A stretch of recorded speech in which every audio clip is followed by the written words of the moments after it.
Starting in the 1920s, the world's great naval powers sat down to stop an arms race before it spiraled out of control.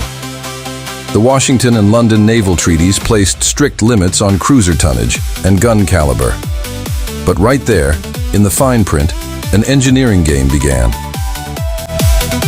The treaties defined a light cruiser by its gun caliber alone, nothing larger than 155 millimeters, not by tonnage.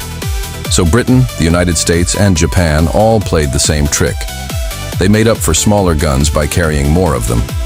The result was born under one name, the Town class. On paper, the Town class was light. In practice, it behaved like a heavy cruiser in disguise. 12 152mm guns, 4 turrets, and with each new subgroup, Southampton, Gloucester, Edinburgh, the design grew steadily more powerful. British cruiser hulls of this era shared one core philosophy: long, slender, and fast, built for reach across a global empire rather than for slugging it out in the battle line. Speed near 32 knots and long range mattered more than heavy armor. That philosophy shaped their wartime role. Cruisers hunted commerce raiders, protected convoys across thousands of kilometers of ocean, and screened the fleet, rarely trading blows with battleships directly. The light cruisers Ajax and Achilles, backed by the heavier Exeter, cornered the German raider Admiral Graf Spee off South America, forcing her captain to scuttle his own ship days later. HMS Belfast, a Town-class cruiser, helped track and engage the German battlecruiser Scharnhorst in 1943. Then, in 1936, a new treaty arrived, and the limit dropped to 8,000 tons. The Admiralty faced an almost impossible question. How do you fit the same firepower into a far smaller hull? The answer became one of the most fascinating engineering compromises of the era. The hull was shortened by roughly 11 meters. The stern was flattened, a transom stern that cut through water more efficiently while freeing up precious internal space. But here's the irony. Even the gun turret itself worked against them. The new, long trunk turret was 25 tons heavier than the old model. So while engineers fought to save every ton, the very weapon system they were building fought right back. The balance was so delicate that some ships had to have their fourth turret removed entirely, just to preserve stability and make room for radar and anti-aircraft guns. The crews never really loved these ships. They were cramped, almost beyond reason. So why was this class named the Crown Colony class? Because every single ship carried the name of a territory from across the empire: Fiji, Kenya, Jamaica, Uganda. That naming choice was never just decoration. Much like the tribal class destroyers before them, giving a warship the name of a colony was a way of symbolically binding that land to the empire's defense, an emotional and political gesture dressed up as naval tradition. And this is exactly where River Gambra enters the story. The in-game datasheet may say Town class, but in truth, this ship belongs to the Crown Colony family, the very lineage born from that treaty-driven evolution of the Town design. And its striking resemblance to Uganda in-game is no coincidence at all. Because both of them share the same DNA, the same cramped hull, the same wartime compromises, the same imperial legacy stamped into steel. So how does all of that history translate into in-game performance? That's exactly what we're breaking down next.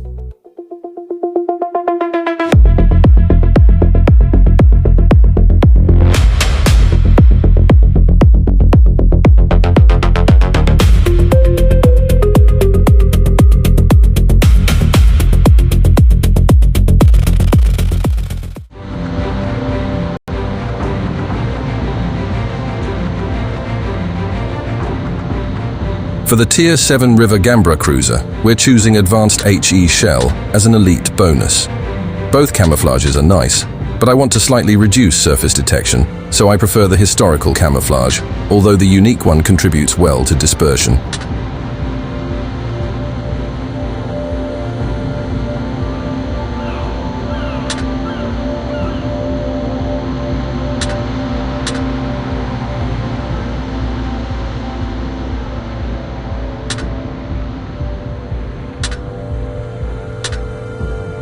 This ship plays like a proper British light cruiser, with smoke and single-fire torpedoes, but it also comes with something we haven't seen on these hulls before, a Level 2 scout plane. Although it may seem like a nice feature, it is debatable whether this type of skill has any practical use outside of special cases.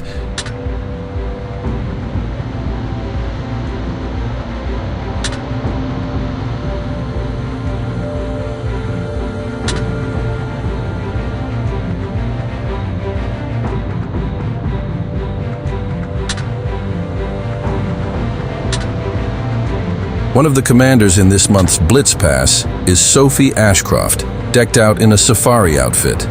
She's solid, but her 8th skill puts you at a crossroads, Mistweaver or Adrenaline Rush Plus. Adrenaline Rush Plus rewards aggressive play, but I went safer with Mistweaver. AP penetration is non-negotiable for me here, and I'm also a fan of Horizontal Protection Expert. It's genuinely useful on a ship like this. Now for the equipment setup. I'm running upgraded gear so you can see what it actually does, though plenty of other combinations work too. Precision rangefinder is solid on almost any ship, but its hit to main battery traverse speed really stings on slow-turning turrets where you can't pre-aim.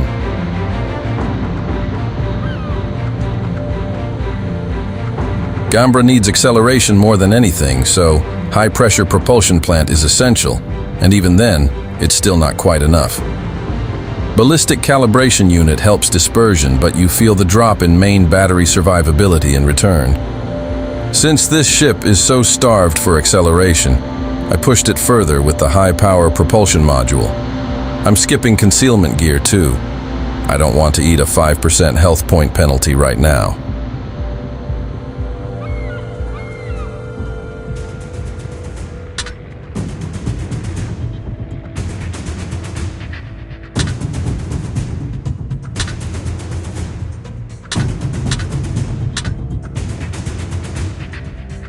Let's compare Gambra to Fiji.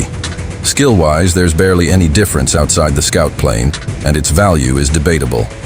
Gambra has better armor and more health, but mobility-wise it's a disaster. Calling it Truck Gambra feels fair.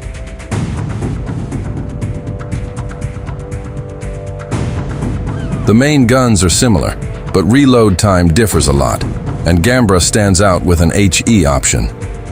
Turrets turn faster too. The torpedoes hit harder, but between the reload and range, they're really a last resort tool against blind destroyers, or anyone caught up close.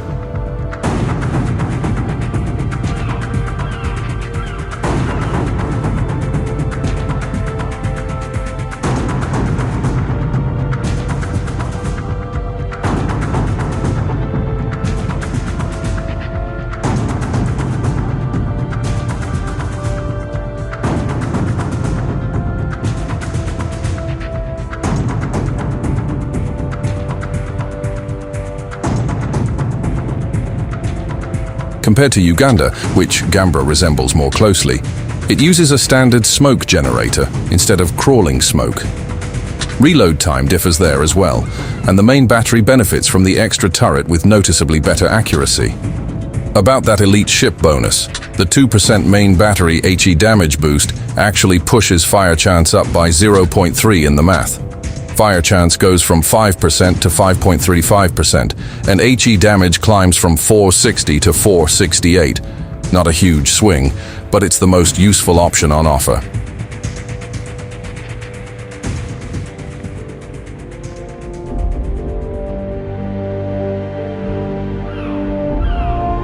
Sticking with the Uganda comparison, anti-aircraft damage ticks up slightly, though I didn't notice much difference in practice. Concealment, on the other hand, does differ between the two. Two commanders come with this Blitz pass. I covered Sophie Ashcroft already, and the other is Arthur Pembroke. Both are Commonwealth commanders. Now let's see what this cruiser actually does in a match.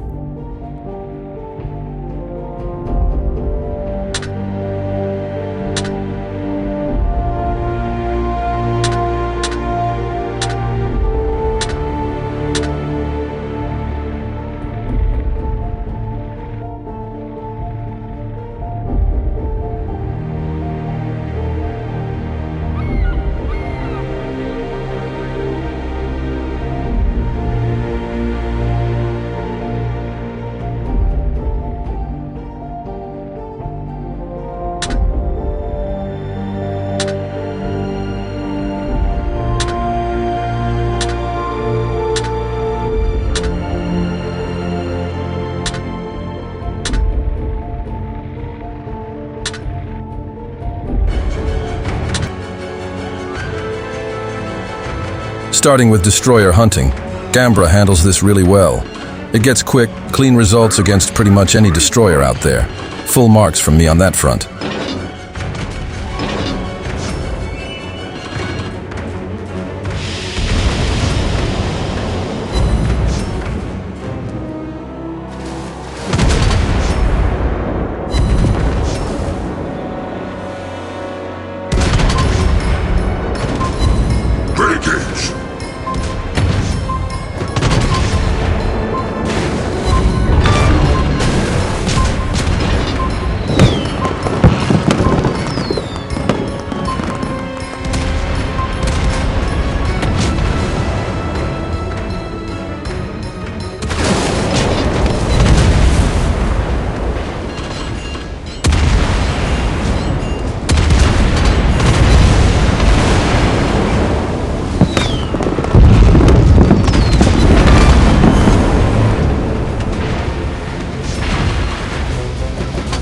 As for capping points, doing it with a ship this sluggish is genuinely painful. Your main guns and smoke are basically all you've got, so it's worth checking whether the enemy team has sonar or radar before committing. It's also crucial to keep moving inside your smoke and have an escape route in mind, because this ship struggles to reposition quickly. The main guns are strong, so it holds up well in cruiser fights. Just don't push close to rely on torpedoes. Treat the torpedoes as if they don't exist for most of the match. They're really a last-second option for sudden ambushes, maybe your final card to play. Stay out of the thick of the fighting, but don't drift too far from it either. Wrapping up, River Gambra is a strong Tier 7 cruiser with genuinely powerful main guns. Its armor and skill options let it do its job well and fill the cruiser role effectively. If aiming for AP consistently isn't your thing, the HE shells hold up well. For players chasing more raw damage, full AP is still the answer, but the fire setting side of things performs nicely. British cruisers are usually AP-only ships, so this flexibility stands out. The commander is solid and enjoyable to use, and the portrait art is a nice touch too. The downside is mobility. It's genuinely poor, and this ship demands real positioning and planning to get the most out of it. With acceleration this weak, you can actually get outrun out of your own smoke. So you constantly need to track your position, your next move, and what's likely to happen a few seconds ahead. Farming damage with HE in smoke feels great, but one bad escape plan can cost you the game. Playing Gambra as a long-range sniper because of the scout plane isn't the smart move, but pushing too far forward is just as risky, given the mobility. Keeping a reasonable distance from the enemy team is the way to go, and reasonable is something you'll dial in with experience. We'll get into the Blitz pass ship and everything else in the comments. That's it for this one. Thanks for watching, and see you next time.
Satchel to the party!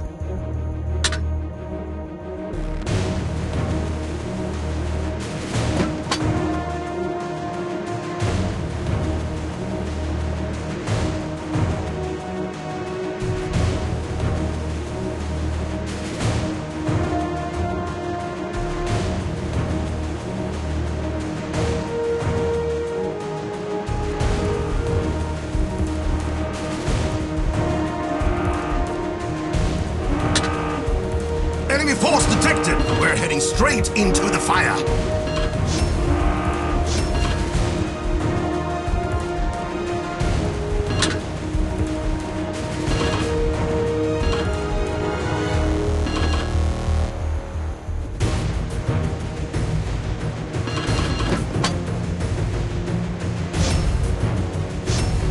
Enemy force detected! We're heading straight into the fire!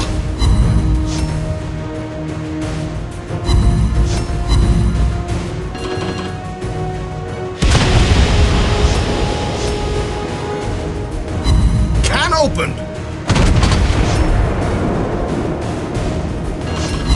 Penetration. Successful bite.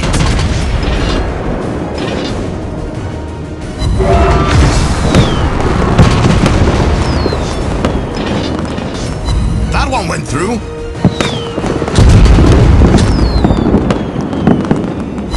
Ha! Successful bite. Can opened.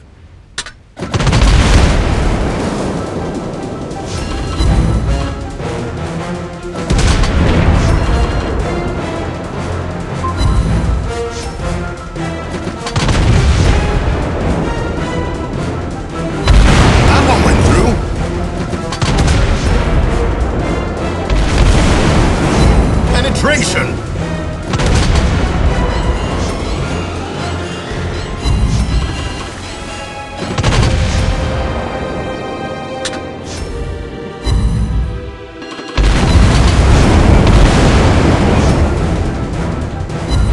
Ha! Successful bite! That one went through.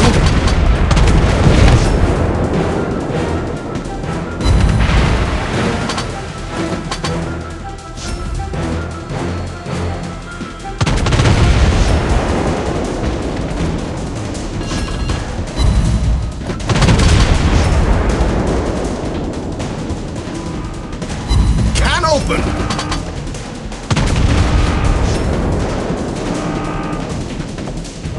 Enemy force detected! We're heading straight into the fire!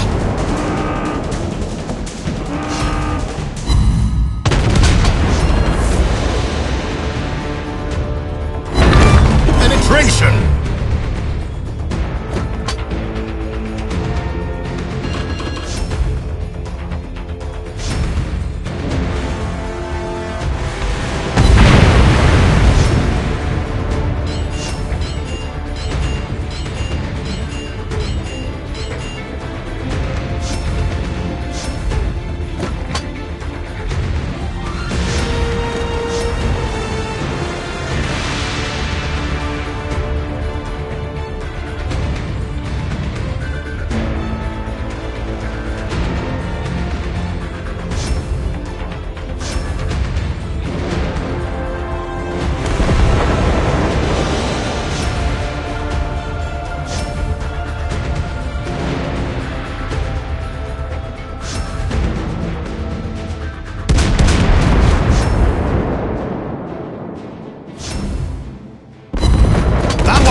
bite!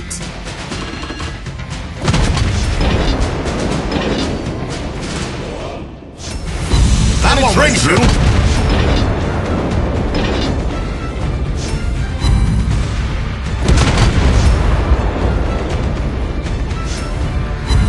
Penetration!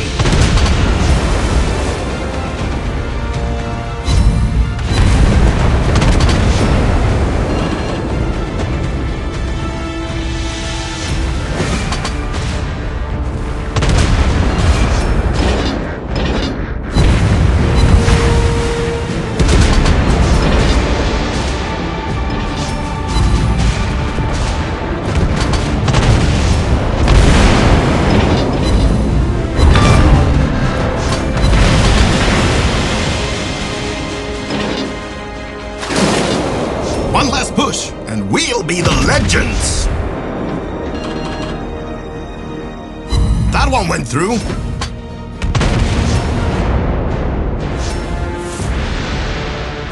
Ha! Successful bite! Can open!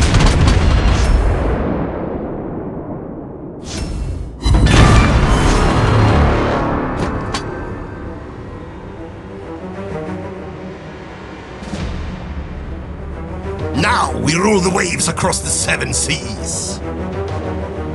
Yes!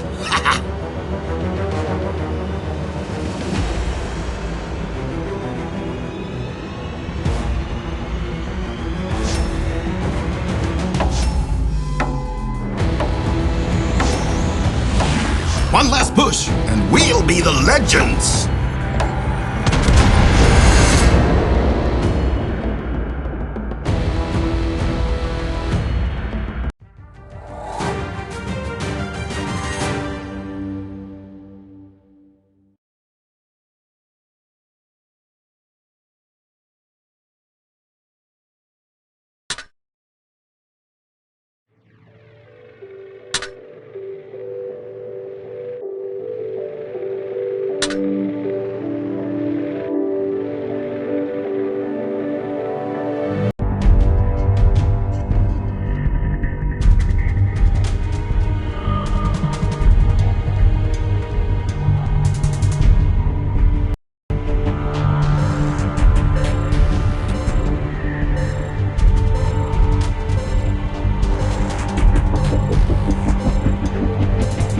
Thousands of tons of heavy metal and some really big guns. What can possibly go wrong? Let's make some history!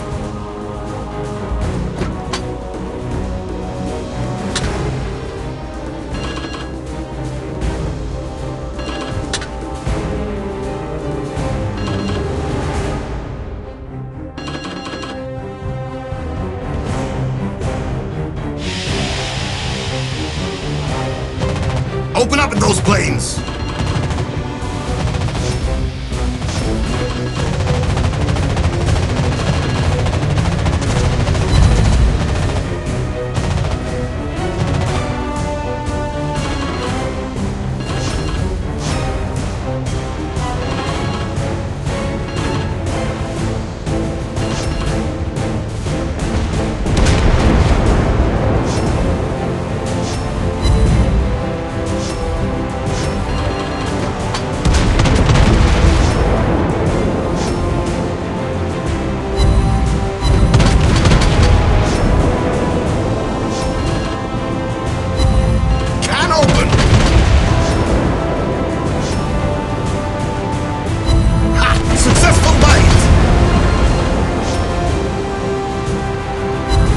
That one went through.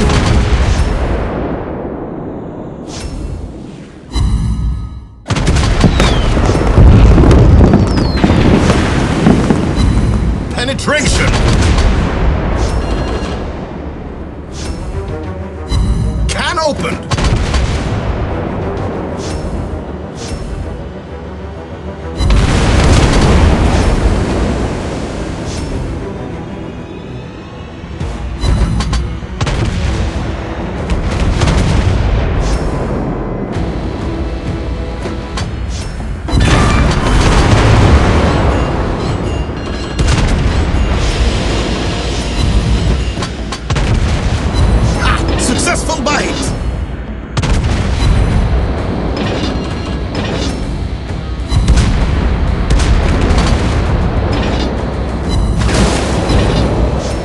one went through.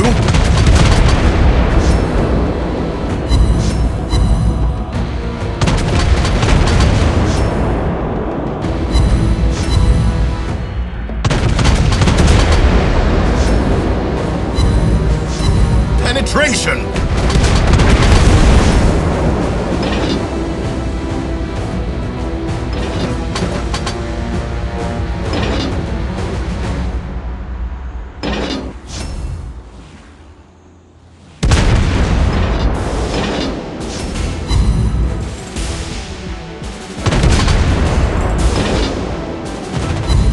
Successful bite!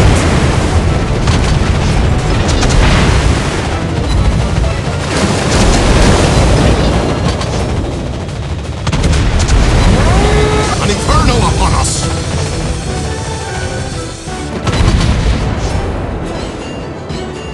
That one went through.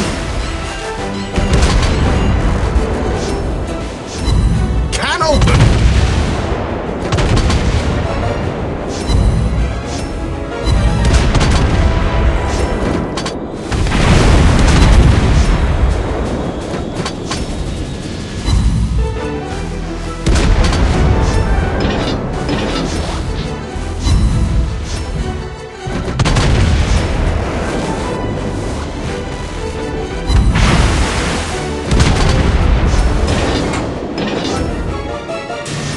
Penetration!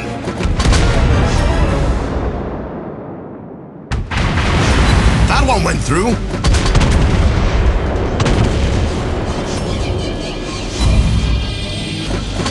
Ha! Successful bite!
An inferno upon us!